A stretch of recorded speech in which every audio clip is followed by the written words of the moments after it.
بادشاہ خان مطمئن تھا۔ نعمان خان کے دوسرے تمام بھائی اس کی زیر نگرانی پرورش پا رہے تھے اور بادشاہ خان نے ان کے لیے ان کی خواہش کے مطابق بہترین انتظامات کر دیے تھے۔ اس نے نعمان خان کی خیریت معلوم کرنے کے لیے ایڈن ڈمپل سے مسلسل رابطہ رکھا تھا۔ بہرطور بادشاہ خان مضطرب تھا، در حقیقت اپنے بچوں سے وہ بے حد مخلص تھا، بس فطرت کی بات تھی۔ فطرتاً وہ سخت خو تھا، لیکن یہ بھی حقیقت تھی کہ دنیا میں ان بھتیجوں کے علاوہ اس کا کوئی نہیں تھا۔ دولت کی اس کے پاس کوئی کمی نہیں تھی۔ دنیا کے بیشتر ممالک میں اس نے اپنے جال پھیلا رکھے تھے اور ہر وہ کام کرتا تھا جو غیر قانونی ہو، لیکن اس کے ساتھ ہی اسے اس عمر میں آنے کے باوجود اقتدار کی ہوس تھی۔ وہ فطرتاً اقتدار پسند تھا اور ہمیشہ ماحول پر اپنا تسلط رکھنا چاہتا تھا۔ یہی وجہ تھی کہ پوری طرح مطمئن ہونے کے باوجود اس نے اس تنظیم میں شمولیت اختیار کر لی تھی۔ پہاڑوں میں اس کی دہشت تھی، کوئی بھی قبیلہ تہمانہ کی طرف بری آنکھ سے دیکھ نہیں سکتا تھا۔ کسی میں اتنی جرأت نہیں تھی، لیکن چٹانوں کے باسی محدود نہیں ہوتے۔ سربھرے قبائلی خاموش رہتے، لیکن جب کبھی اٹھتے ہیں تو پھر انہیں بٹھانا ناممکن ہوتا ہے۔ بادشاہ خان کو اپنی طاقت پر اعتماد تھا، لیکن وہ پہاڑوں سے غیر مطمئن تھا۔ ہاں، اس کے دل میں یہ خواہش چٹکیاں لے چکی تھی کہ ان پہاڑوں میں وہ مطلق العنان ہو،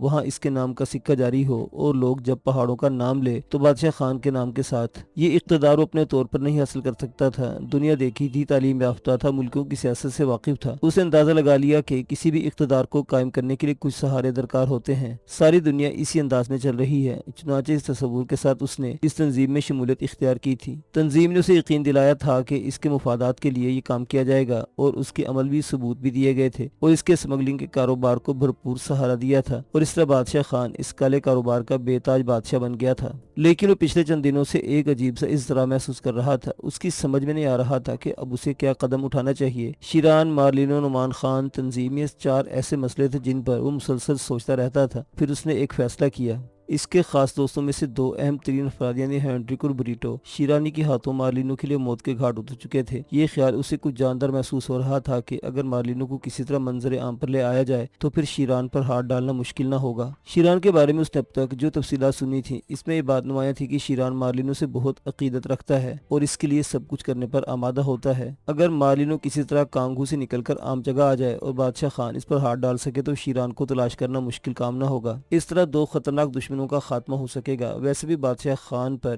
ان 2 آدمیوں کی موت قرض تھی، لیکن وہ تنہا اس سلسلے میں کچھ نہیں کرنا چاہتا تھا۔ اپنے باقی ساتھیوں کو بھی اس نے بلانا مناسب سمجھا، چنانچہ ایک دن اس نے ان تمام لوگوں کو تفصیلی خطوط لکھے اور انہیں بینکاک میں طلب کر لیا۔ ان میں ایک شخص افریقی نژاد ٹوئن بولو تھا، اسی طرح آسٹریلوی باشندہ ایڈی فوک تھا، تیسرا شخص مارٹن کنگ تھا، امریکی نژاد جیکارڈ جس کا پورا نام ہائٹ جیکارڈ تھا، شکاگو کے اعلیٰ حلقوں میں کالوں کا نگران تھا، جبکہ 5واں آدمی مشرق وسطیٰ کا بن حاتم تھا، اپنے فن میں یکتا، بہت سی خصوصیات کا مالک تھا۔ وہ صرف اسمگلنگ ہی نہیں کرتا تھا بلکہ بردہ فروش بھی تھا، اور اس کا کاروبار بھی دنیا کے بیشتر ممالک میں پھیلا ہوا تھا۔ یہ سب ذہنی طور پر بہت چست و چالاک تھے اور اس کے علاوہ سازشوں میں بھی اپنا جواب نہیں رکھتے تھے۔ خطوط پوسٹ کرنے کے اس واقعے کو 3 دن گزر چکے تھے، ابھی تک کسی طرف سے کوئی جواب نہیں ملا تھا۔ پھر ایک دن اسے تنظیم کی طرف سے خوشخبری ملی اور بادشاہ خان خوشی سے دیوانہ ہو گیا۔ بادشاہ خان کو تنظیم کے مخصوص ہیڈ کوارٹر میں طلب کر لیا گیا تھا۔ اس طلبی پر وہ تھوڑا سا حیران ہوا تھا، کیونکہ عام طور پر اسے جو بھی ہدایات ملنا ہوتی تھی ٹرانسمیٹر پر مل جاتی تھی۔ جس جگہ اسے طلب کیا گیا تھا وہاں Y3 ڈپارٹمنٹ کے چند افراد موجود تھے، لیکن ایڈنا ڈمپل وہاں موجود نہیں تھی۔ ایڈنا کے بارے میں بادشاہ خان کے استفسار پر بتایا گیا کہ وہ کسی اہم کام میں مصروف ہے۔ تنظیم کے ایک اہم رکن کی حیثیت سے بادشاہ خان کا پرتپاک استقبال کیا گیا۔ Y3 کے 3 نمائندوں نے اسے خوش آمدید کہا تھا۔ محترم بزرگ کو خوش آمدید کہا جاتا ہے، طویل عرصے سے ہمارے درمیان کوئی میٹنگ نہیں ہوئی، میں اس بات کو دوسرے انداز میں محسوس کیا ہے، بادشاہ خان نے بھاری آواز میں کہا۔ دوسرے لفظوں میں مثلاً سفید تنظیم نے مجھے ایک ناکارہ بوڑھا تصور کر لیا ہے، بھول کر بھی یہ نہیں سوچا جا سکتا ایک تجربے کار شخص سونے سے زیادہ قیمتی ہوتا ہے۔ آپ نے اپنے سپرد کیے گئے کام اس خوش اسلوبی سے نمٹائے ہیں بادشاہ خان کے، آپ کی طرف سے تنظیم کو کوئی قرض نہیں رہا۔ اب اگر کوئی اہم کام درمیان میں پیش نہیں آیا تو صرف آپریشن کے وقت خان کی ضرورت پیش آئے گی۔ مجھے خوشی ہے کہ تنظیم مجھ پر اعتماد کرتی ہے۔ اس کے علاوہ بادشاہ خان تنظیم کو ایک اور ہیرا دیا ہے جس کی آب و تاب دیکھ لی گئی ہے۔ میں نہیں سمجھا، بادشاہ خان نے کہا۔ ہم نعمان خان کی بات کر رہے ہیں جناب، جواب ملا، اور بادشاہ خان چونک پڑا۔ کیا اس نے خود کو ہیرا ثابت کر دیا؟ ہاں، وہ اپنی شاندار مہم کی تکمیل کر چکا ہے۔ یہی خوشخبری مبارکباد کے ساتھ دینے کے لیے آپ کو یہاں طلب کیا گیا ہے بادشاہ خان۔ بادشاہ خان بے اختیار کھڑا ہو گیا تھا، اس کا رو مسرت سے کانپ رہا تھا۔ اس نے لرزتی آواز میں پوچھا، کیا وہ معیار کے اس پیمانے پر پورا اترا ہے جو اس کے لیے متعین کیا گیا تھا؟ 100%۔ اس نے وریشیا میں ایک شاندار کارنامہ انجام دیا ہے اور بحفاظت واپس پہنچ چکا ہے۔ اب تم نعمان خان کے استقبال کی تیاریاں کرو بادشاہ خان، وہ چند روز میں تمہارے پاس بھیج دیا جائے گا۔ چند روز کے بعد وہ بینکاک ایئرپورٹ پر نعمان خان کو ریسیو کر رہے تھے۔ نعمان خان نے بادشاہ خان کے سینے سے آ لگا۔ بادشاہ خان اسے پیچھے کھڑا رہا تھا۔ شاندار باپ کے شاندار بیٹے کو میں خوش آمدید کہتا ہوں، آؤ چلو۔ وہ اسے اپنی کوٹھی میں لے آیا۔ عید ہو گئی تھی، سب بہت خوش تھے۔ بادشاہ خان نے نعمان خان سے اس کی مہم کی تفصیلات پوچھی اور اس کا سر فخر سے بلند ہو گیا۔ مجھے تجھ سے یہی امید تھی نعمان خان، مجھے یقین تھا کہ اگر تجھے صحیح استعمال کیا جائے تو ہیرا ثابت ہوگا، لیکن ایک خنجر اب بھی ہمارے سینے میں پیوست ہے بابا خان، اور وہ ہے شیران۔ وہ مردود ابھی تک ہمارے چنگل میں نہیں آیا۔ جب بھی اس کا تصور کرتا ہوں میرا سینہ پھکنے لگتا ہے۔ صورتحال اب بدل چکی ہے۔ اب نعمان خان ایک ایسی حیثیت رکھتا ہے کہ تراب زان کا وہ لفنگا اس کی گرد کو بھی نہیں پہنچ سکتا۔ میں نے اس کے بارے میں کسی اور انداز میں سوچا تھا بابا خان، میری خواہش تھی کہ میں اسے اس وقت ہلاک کروں جب اسے اس دنیا میں دوسروں کا بھی احساس ہو، جب اسے اپنی موت کا صحیح انداز میں دکھ ہو، اس کی بیوی ہو، اس کے بچے ہوں، تاکہ اس کی موت کے بعد بھی اسے یاد کیا جائے اور وہ بھی مرتے ہوئے سوچے کہ اس نے جو کچھ کیا ہے اس کی سزا اس کی اولاد کو بھگتنی پڑے گی۔ بادشاہ خان نے پرخیال انداز میں کہا، لیکن ہم اس کے خلاف وہ سب کچھ نہیں کر سکے جو چاہتے تھے۔ اگر وہ عام حالات میں ہمارے ہاتھوں ختم ہو گیا تو اس کی کہانی ختم ہو جائے گی۔ ہمیں وقت کا ساتھ دینا چاہیے نعمان خان۔ شیران کے بارے میں یہ کہنے پر مجھے دکھ تو ہے، لیکن حقیقت سے آنکھیں بند نہیں کی جا سکتی کہ وہ کوئی عام انسان نہیں ہے۔ ہماری صرف ایک بدبختی ہے بابا خان کہ وہ ہماری نگاہوں سے اوجھل رہا ہے۔ اگر وہ ہمارے سامنے ہوتا تو ہم اسے چوہے بلی کا کھیل کھیلتے۔ تو اسے سامنے لانا چاہتا ہے نعمان خان؟ ہاں بابا، تو اس کے لیے میں جال بچھا دیتا ہوں۔ مجھے یقین ہے کہ اس جال میں پھنس کر وہ منظر عام پر آ جائے گا۔ اور بادشاہ خان نے ساری اسکیم اسے سمجھا دی۔ علاقائی حیثیت سے ایڈنا ڈمپل بارتھم کے علاقے میں بھٹک رہی تھی۔ اسے شیران کے نشانات ملے تھے لیکن شیران نہیں مل سکا تھا۔ نہ جانے کیوں ایڈنا ایک ذہنی اضطراب کا شکار ہو گئی تھی۔ اس کے احساسات اسے کچوکے دیتے رہتے تھے۔ اس نے اچھا خاصا وقت شیران کے ساتھ گزارا تھا اور وہ پہلا شخص تھا جس نے ایڈنا کو ٹھکرا دیا تھا جو اس کے پرسحر حسن سے متاثر نہیں ہوا تھا۔ ایڈنا کو اس کی میت کا ایک ایک لمحہ یاد تھا۔ وہ اس کی زندگی میں واحد شخص تھا جس کے بارے میں ایڈنا کچھ نہیں کہہ سکتی تھی۔ شیران کی شخصیت آج تک اس کے لیے ایک راز کی حیثیت رکھتی تھی۔ اس نے بڑے بڑے خطرناک لوگوں کو شیران کے پیچھے لگایا تھا۔ یہ وہ لوگ تھے جو طاقت بھی رکھتے تھے اور عقل بھی۔ یہ وہ تھے جنہوں نے اس عظیم الشان طاقت کے لیے ایسے بیش بہار کارنامے انجام دیے تھے کہ عقل دنگ رہ گئی تھی، لیکن جب وہ شیران کے سامنے آئے تو انہیں منہ کی کھانی پڑی۔ خود ایلنا ڈمپل شیران کی میت میں بدحواس ہو گئی تھی۔ اسے قابو میں رکھنے کا کوئی گر اس کی سمجھ میں نہیں آیا تھا۔ مجبور ہو کر اس نے یہ اعلان کیا تھا کہ وہ شیران پر تسلط قائم نہیں رکھ سکتی۔ بارتھم کے علاقے میں شیران کی تلاش کے سلسلے میں اس کے بہت سے افراد کام کر رہے تھے۔ کنگ لوئی نے یہ ذمہ داری سنبھال لی تھی، لیکن جب کنگ لوئی کے قبیلے میں ایڈنا ڈمپل ایک خاص ذریعے سے پہنچی تو یہاں اس پر عجیب و غریب انکشافات ہوئے۔ لوئی قبیلہ اب لوئی کی سرکردی میں کام نہیں کر رہا تھا، بلکہ وہاں بروما خاندان کی حکمرانی تھی۔ لوئی کی کہانی وہاں کے بچے بچے کو معلوم تھی اور یہ کہانی شیران کے نام سے منسلک تھی۔ ایڈنا ڈمپل کو یہاں آ کر اتنی حیرت ہوئی کہ اس سے پہلے وہ کبھی اپنی زندگی میں اتنی حیران نہیں ہوئی تھی۔ اسے علم ہوا کہ کنگ لوئی شیران کے ہاتھوں مارا گیا ہے۔ اس کی لاش ایک گہری کھائی میں پڑی پائی گئی تھی۔ ایڈنا ڈمپل اس خبر کو سن کر حیران رہ گئی تھی کہ کنگ لوئی بھی اس تنظیم کے لیے ایک بہت بڑی حیثیت رکھتا تھا۔ بہرطور اس نے سب سے پہلا کام یہ کیا کہ ویتری ڈپارٹمنٹ کو کنگ لوئی کی موت کی اطلاع دی اور مطالبہ کیا کہ کنگ لوئی کا قائم مقام کسی اور شخص کو مقرر کیا جائے، کیونکہ ان علاقوں میں کنگ لوئی ان کے لیے بہت بڑا سہارا تھا اور اس کی موت کے بعد وہ یہاں سے اپنا اقتدار کھو چکے تھے۔ ڈپارٹمنٹ کی طرف سے جواب ملا کہ ابھی وقت کا انتظار کرے، سب سے پہلے شیران کے بارے میں کوئی تفصیل معلوم کی جائے، اور ایڈنا ڈمپل دن رات اس کوشش میں سرگردہ تھی۔ کوئی شخص ایسا نہیں ملا تھا جو اسے شیران کے بارے میں کچھ بتا سکے۔ پھر وہ ایک بستی میں پہنچی، یا اس کی ملاقات ایک لڑکی سے ہوئی۔ یہ لڑکی ایڈنا ڈمپل کے لیے بہت بڑی اطلاع کا ذریعہ بنی۔ اس نے جو کہانی ایڈنا ڈمپل کو سنائی وہ انوکھی تھی۔ اس نے بتایا کہ ایک زخمی نوجوان یہاں ایک جھوپڑے میں فروکش تھا۔ وہ شدید زخمی تھا، لڑکی اس کی دیکھ بھال کرتی تھی۔ وہ بہت ہی اچھا انسان تھا۔ پھر اس کے پاس ایک اور وحشی نوجوان آیا، یہ پہاڑی تھا۔ دونوں میں مفاہمت ہو گئی اور دونوں نے یہاں سے خاموشی سے روانگی کا ارادہ کیا، اور وہ پہاڑی نوجوان اس زخمی کو لے کر چلا گیا۔ اسے پچھم کے علاقوں کی طرف جاتا دیکھا گیا تھا۔ یہ معلومات ایڈنا کے لیے کافی کارآمد تھی۔ اس نے لڑکی سے دونوں کا حلیہ پوچھا۔ شیران کو صاف پہچان گئی تھی، لیکن دوسرے نوجوان کو وہ نہیں پہچان سکی تھی، یہاں تک کہ وہ پچھم کی ان سرحدوں تک پہنچ گئی جو ہندوستان سے ملتی تھی۔ ایڈنا ڈمپل نے یہاں آ کر اپنے حلیے میں تبدیلی کی اور اپنے آدمیوں کو سرحد کے ان علاقوں تک دوڑایا جہاں سے اسے معلومات حاصل ہو سکتی تھی۔ کرنل سنگھ نامی ایک شخص سے کچھ انکشافات ہوئے کہ شیران رانی ایراوتی سے ملنا چاہتا تھا، اس لیے وہ ہرن پورہ چلا گیا ہے۔ ایڈنا ڈمپل نے یہاں رک کر مزید تصدیق کی۔ شیران کے بارے میں تفصیل اس کے حلق سے نیچے نہیں اتری تھی، لیکن شواہد ایسے ملے تھے کہ ان کی تردید بھی ممکن نہیں تھی۔ شیران کے حلیے کی تصدیق بھی ہو گئی تھی۔ یہ انوکھا اتفاق تھا کہ شیران غیر متوقع طور پر تنظیم کی دوسری انچارج مونی ماروین کے ہاتھ لگ گیا تھا۔ مونی ماروین ہندوستان میں اس تنظیم کو سنبھالے ہوئی تھی اور ایڈنا ڈمپل ہی کے پائی کی عورت تھی۔ نسلاً وہ برطانوی تھی، لیکن اس طرح کہ اس کا باپ ہندوستانی تھا اور ماں برطانوی نیاد، لیکن اس کے باپ نے برطانیہ ہی میں ہوش سنبھالا تھا۔ وہ ایک ہندوستانی جاگیردار کا بیٹا تھا اور جاگیردار ہرن پورہ کے نواح کا مالک تھا اور وہاں ایک راجا کی حیثیت رکھتا تھا۔ اس نے اپنے بیٹے راج پال کو برطانیہ میں پرورش کرایا تھا۔ راج پال نے جوان ہو کر باپ کی مرضی کے بغیر ایک برطانوی دوشیزہ سے شادی کر لی، جس کے نتیجے میں اسے اس کے باپ نے اپنی وراثت سے محروم کر دیا۔ باپ کے ورثے سے محروم ہونے کے بعد راج پال پر برا وقت آ پڑا۔ وہ اپنی زندگی بہتر طور سے نہ گزار سکا اور بالآخر مر گیا۔ اس دوران مونی ماردین پیدا ہو چکی تھی۔ حالات کی چکی میں پس کر اس کی ماں غلط راستوں پر چل پڑی۔ مونی کو بھی وہی ماحول ملا اور وہ جرائم پیشہ بن گئی۔ اس نے اپنا ایک گروہ بنا لیا جو ڈاکے ڈالتا تھا اور قتل و غارت گری کرتا تھا۔ مونی اس کی سربراہ تھی۔ اب وہ ایک دہشت گرد کی حیثیت سے مشہور ہو چکی تھی۔ اس نے معقول معاوضہ لے کر آئرش ریپبلک آرمی کے لیے بہت سے خطرناک کارنامے سر انجام دیے اور اس طرح وہ ایک بڑے ملک کی نگاہ میں آ گئی جسے ایسے لوگوں کی تلاش رہتی تھی۔ چنانچہ مونی ماردین کو اغوا کر کے وہاں پہنچا دیا گیا۔ وہاں اسے بڑے ملک نے اسے اپنے مقاصد کی تکمیل کے لیے تیار کیا اور وہیں مونی ماردین کو اپنی اصل حیثیت معلوم ہوئی۔ اس کے دل میں خواہش پیدا ہو گئی کہ وہ اپنے باپ کا ترکہ حاصل کرے اور رانی کا خطاب پائے۔ اس ملک نے وعدہ کر لیا کہ اگر مونی اس کے مقاصد کی تکمیل کے لیے تیار ہو جائے تو اس سے اس کا مقام دلایا جا سکتا ہے۔ چنانچہ مونی نے یہ شرط مان لی۔ اسے بہترین تربیت دی گئی، اس کے سخت امتحانات لیے گئے اور جب اسے مکمل پایا گیا تو اسے ہندوستان روانہ کر دیا گیا۔ مونی یہاں آنے سے قبل برطانیہ گئی تو اسے ماں کی موت کی اطلاع ملی۔ بہرحال وہ اپنا حق حاصل کرنا چاہتی تھی۔ اس بڑے ملک نے ہندوستان سے رابطہ قائم کرنے کی کوشش کی اور مونی ماردین کو اس کی جاگیر مل گئی۔